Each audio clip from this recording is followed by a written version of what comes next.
자, 과학적인 탐구 방법입니다. 과학을 탐구할 때 두 가지 방법이 있죠. 귀납적인 탐구 방법과 연역적 탐구 방법이 있는데 이 관찰 방법 등은 구체적인 설명은 안 해드립니다만 이것들이 도대체 어떤 원리로 귀납이라 하느냐. 귀납은 이런 것들이 귀납이라고 할 수 있어요. 그 물리학적으로 보면 여러분 뉴턴의 운동법칙 같은 게 있어요. 기존의 이론들을 모아서 하나의 법칙을 만들어내는 거죠. 기존의 이론들을 모아서 하나의 값을 만들어내는 것. 이런 것들이 바로 귀납적인 탐구입니다. 또 하나 가장 쉬운 건 너희들 국어사전 있죠. 국어사전. 기역, 니은, 디귿, 리을, 미음, 비읍, 히읗까지 이렇게 자음을 쭉 모아서 뭐를 만들었어? 사전을 만들었잖아. 사전을 이렇게. 그죠? 이렇게 사전을 만들었잖아. 이해 갔어요? 이런 게 귀납이라고. 알았니? 기존에 있는 것들을 모아서 규칙성을 가지고 하나의 커다란 이론을 만들어내는 거.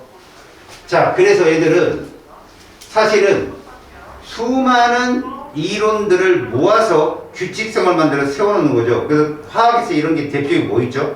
주기율표. 알았습니까? 이런 것들이 귀납적인 탐구를 할 수 있다. 그래서 이 정도만 보고 갈까?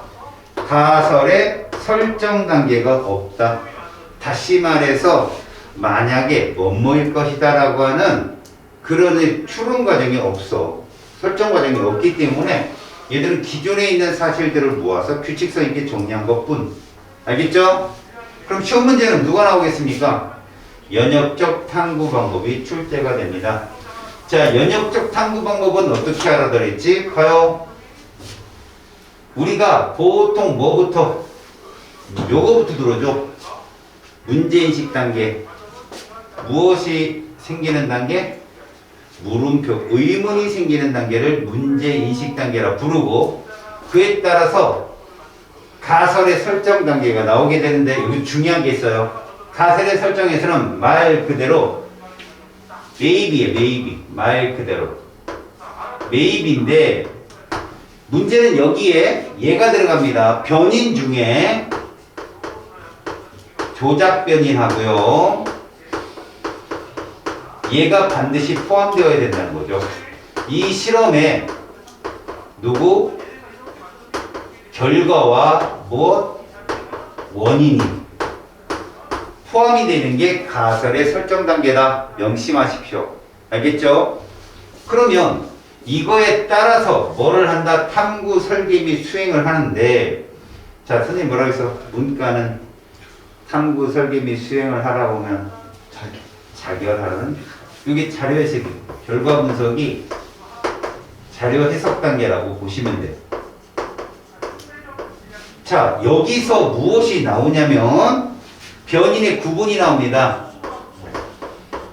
변인은 독립변인하고 종속변인은 나뉘는데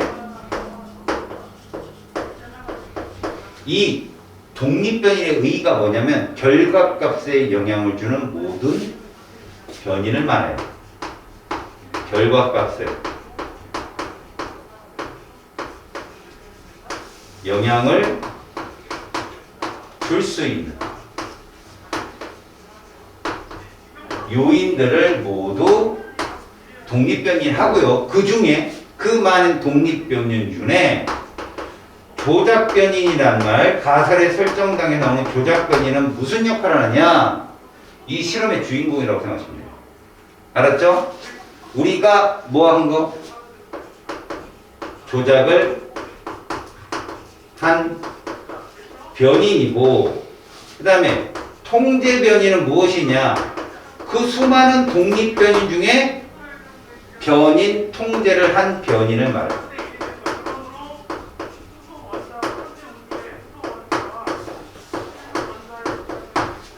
알겠어요? 그러니까 독립변인 안에 조작과 통제가 들어있고요. 결국 이 결과값, 종속 변인에 영향을 주는 요인 중에 선택되어진 것들을 조작, 그 다음에 통제된 것들을 통제 변인합니다. 왜? 피곤해? 웃으면서 있어. 그렇지. 됐어. 멀쩡하네. 좋아요. 그럼 여러분, 여기에서 여러분들이 과연 해야 될 게 무엇인가? 설계 및 수행 단계에서 요것도 중요하지만 바로 실험의 설정이 중요합니다. 자, 실험을 설정할 때는요, 반드시 두 개를 같이 수행을 해야 됩니다. 무엇이 필요한가 하면 대조군이 필요합니다. 이것들은 비교군이라고 하죠. 비교할 대상이에요. 그 다음에 실험군. 조작 변인을 마음껏 변형을 준 실험군이 필요한데 시험들 대부분이 얘가 나와요. 얘가 대부분 대조군. 그래서 일반적으로요 99% 정도가 대조군에는 뭐가 없다? 조작 변인이 없습니다. 알겠어요? 실험군에만 조작 변인이 있습니다. 아시겠죠? 자, 이렇게 해서 결론을 도출을 하는데 문제는 결론 도출을 했더니 가설과 맞았다 그러면 일반화로 가지만 맞지 않았다 그럼 뭡니까? 이게 피드백을 다시 새로운 가설을 통해서 나온다. 여러분 다시요. 시험 문제 제일 많이 나오는 단계가 어떤 거냐? 여기입니다. 요 단계요. 이 실험의 가설이 무엇이냐 많이 물어봐요. 조작이 무엇이고 종속이 무엇인지 꼭 찾아서 써놓으면 됩니다. 그게 들어간 문구가 바로 가설의 설정이고 그 다음에 누구 나와요? 대조군 잘 나옵니다. 시험에. 알겠죠? 그래서 여기 봅시다. 파스테르의 탄저병 백신 개발. 그러면 여러분 이 탄저병 백신이라는 것이 말 그대로 탄저병에 영향을 준다, 효과가 있다 라는 실험을 하고 싶다면 탄저균, 알았어요? 탄저균을 투입을 시켜놓은 두 개의 무리 중에, 알았어요? 하나는 백신을 투여하고 하나는 백신을 투여하지 않을 거 아니겠냐? 그럼 가설이 뭐다? 탄저병 백신이 들어간 탄저병 백신은 결과가 뭐다? 탄저병 예방에 영향을 줄 것이라는 게 가설이 되는 거야. 알았어요? 그렇다면 대조군은 뭐다? 탄저병 백신을 맞지 않은 그런 무리들이 바로 뭐가 된다? 대조군이 되는 것이죠. 됐어요? 꼬리 길이에 따른 선호도 실험은 어떤 거냐? 꼬리를 자른 놈과 붙인 놈을 놓는 거죠. 그게 조작변이 실험군이에요. 아무것도 건드리지 않은 애는 대조군이 되는 것이죠. 이해 갔어요? 비교군을 말하는 거죠. 자, 대조실험과 변이를 한번 봅시다. 대조실험, 대조군 말하는 거예요.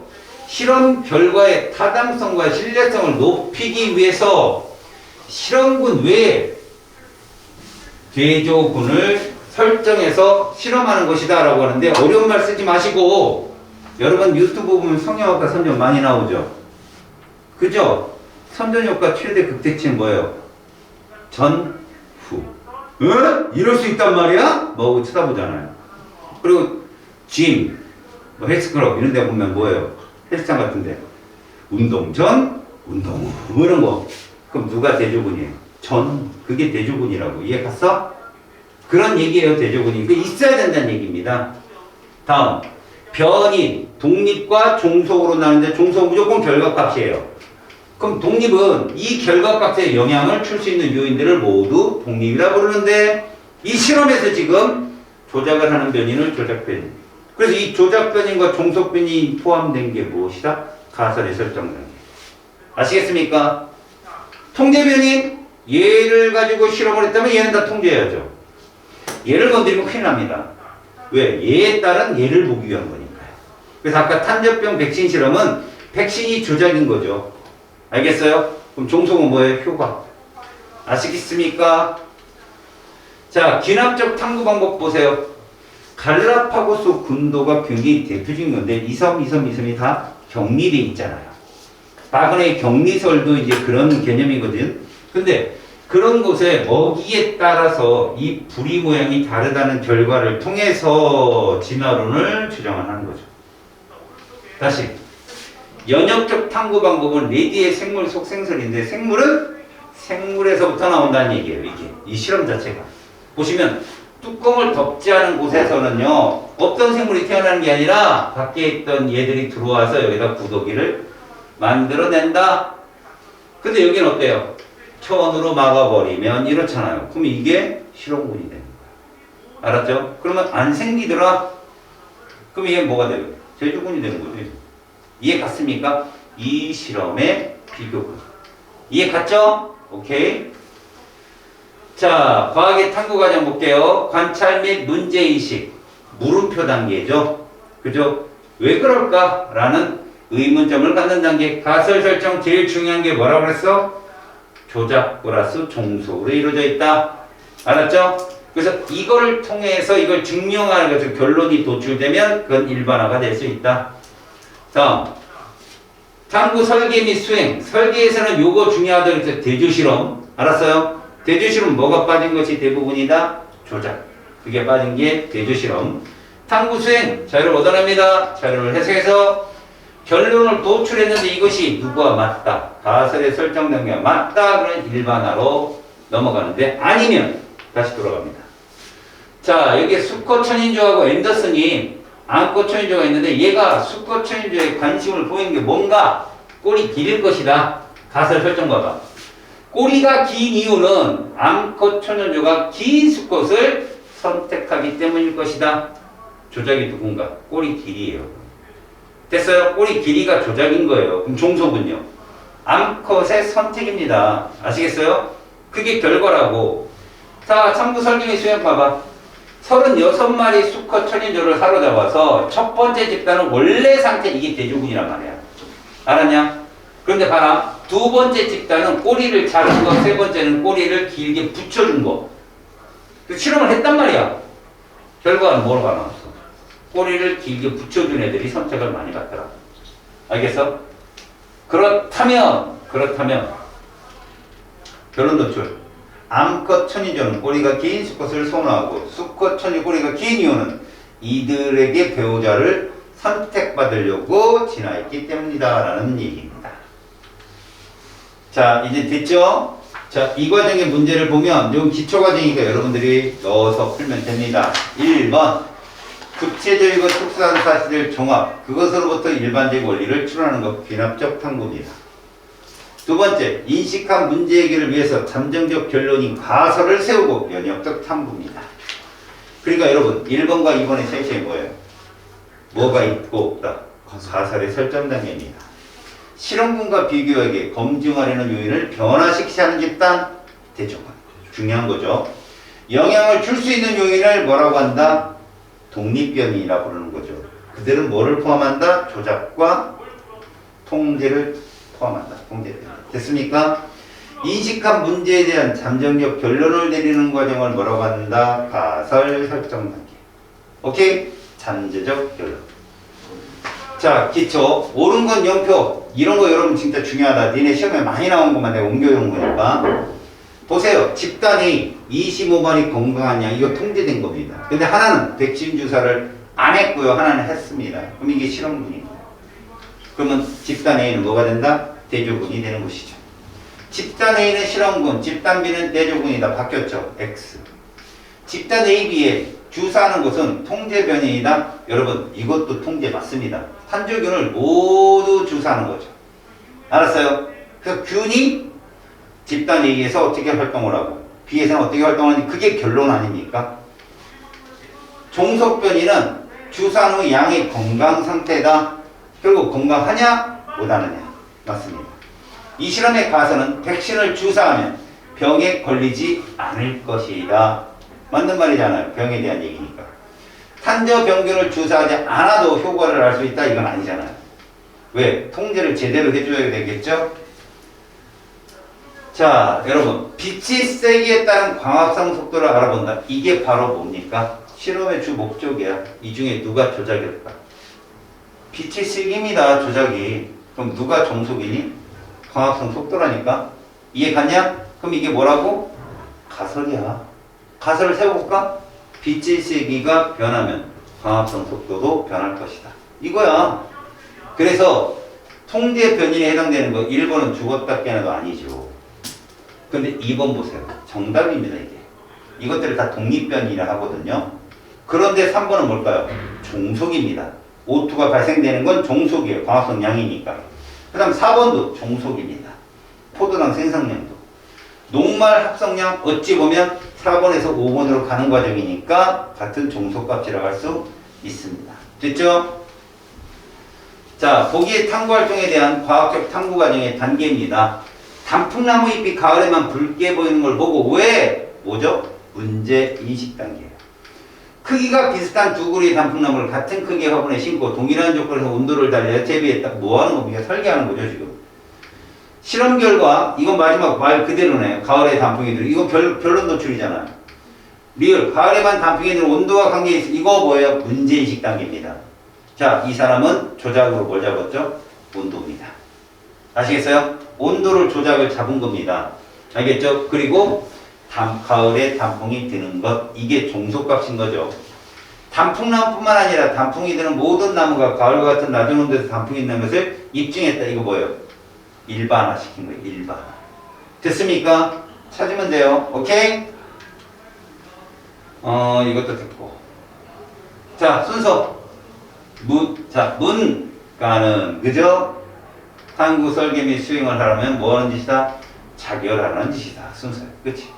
이해 갔어요? 순서 알아두세요.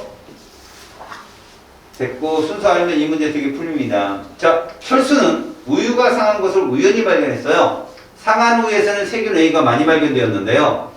이 세균이 우유를 상하는지 알아보기 위한 수행 탐구 과정을 순서 없이 배열했습니다. 결론 노출이에요. 상하게 한다. 이거 결론 노출이죠. 세균 A가 우유를 상하게 했을 것이라고 가정하였다. 무엇입니까? 이게 문제 인식, 가사 설정 단계 아니에요? 세균 A가 조작이고요. 그 다음에 그의 결과를 뭐로 잡은 거예요? 우유의 상한 상태를 말하는 거죠. 자, A를 넣은 우유는 상하였고, A를 넣지 않은 우유는 아무런 변화 없고, 이게 자료 해석입니다. 자료 해석. 자, 완전 멸균 된 우유를 2병 준비, 이거예요. 설계 및 수행이죠. 이해 갔습니까? 가나다라 중에 어디에 대주군이 보여요? 그렇죠. 또 이런 겁니다. 이해 갔죠? 됐고, 여기는 뭐 별로 커다랗게 구달의 침팬치라든가 이런 것들, 요거 한번 보자. 아밀레이스가 녹말을 분해한다는 걸 확인하기 위한 거야. 그럼 조작이 누구냐? 아밀레이스라는 효소란 말이야. 니네 효소 말고도 녹말을 분해하는 데 영향을 줄 수 있는 요인이 온도도 있고, 그 다음에 하다못해 pH도 있단다. 알았니? 근데 지금은 아밀레이스라는 구체적 조작변을 선택한 거야. 같은 양의 녹말의 용액이 들어있는 시험관 가나 통제한 거다. 이게 지금 온도를 30도 역시 통제한 거야. 시험관 가에 아밀레이스 중류소, 나는 중류소. 이거 왜 그랬냐? 아밀레이스 혼자만으로는 가수 분해를 못해요. 물을 넣어줘야 됩니다. 근데 그 물에 의해서 분해될 수도 있다고 생각할 수 있잖아. 그래서 여기는 통제한 거야. 누구만 뺀 거니? 아밀레이스만 뺐으니까 나가 뭐가 되는 거야? 대조군이 되는 거예요. 가는 실험군이고요. 자, 탐구에서 조작변인 아밀레이스 첨가하고 통제변인 뭐야? 통제변 온도죠, 온도. 그래서 4번이 정답이 되겠네요. 이해 갔죠? 오케이? 뭐 나머지는 에이크만 실험이라든가 이런 거 충분히 할 수 있겠습니다. 됐죠? 과정은 여기서